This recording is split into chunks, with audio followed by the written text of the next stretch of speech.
Post debit స్నేహం రేపొద్దున్న అవసరం అయితే ఒకవేళ 1% 2% కనుక అధికారం దగ్గర ఆగిపోతే కోల్పోతే అప్పుడు వాళ్ళ ఆపన్న హస్తం అందించండి అని ఒక లేఖ రాశారు. ఆ రకంగానే జరుగుతుంది. నిజంగా బీజేపీ అందుకు సిద్ధపడుతుందా? రాధాకృష్ణ గారి పైత్యం చంద్రబాబు గారికి శాపం అంతేనా? ఈ దిక్కుమాలిన లేదంటే కొత్త మార్గం కొత్త ప్రపోజల్ అని చూపిస్తున్నారు ఆయన ఈయనకి. ఈ దిక్కుమాలిన లెక్క రాధాకృష్ణ రాసినటువంటి కొత్త పలుకు అది తప్పించి ఏం లేదు. ఆయనేమో అలో లక్ష్మణ ఆయన నువ్వు రండిరా బాబు అని బతిలాడుకుంటున్నాడు అక్కడ. అవునా?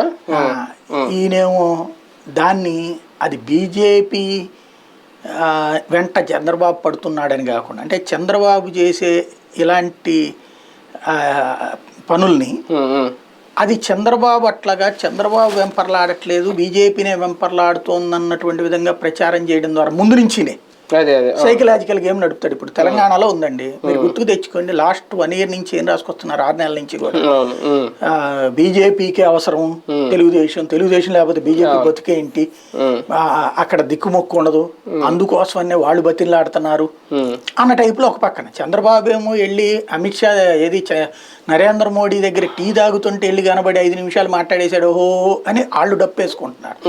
అమిత్ షా ఫోన్ చేశాడని చెప్పి డప్పేసుకుంటున్నారు. నడ్డా దగ్గర కాయిన్ కోసం నడ్డాని పిలిచి అక్కడ కూర్చోబెట్టి టీ తాగితే రచ్చ చేసుకున్నారు. అదంతా చేసుకుంటుందేమో తెలుగుదేశం పార్టీ. అది తెలుగుదేశం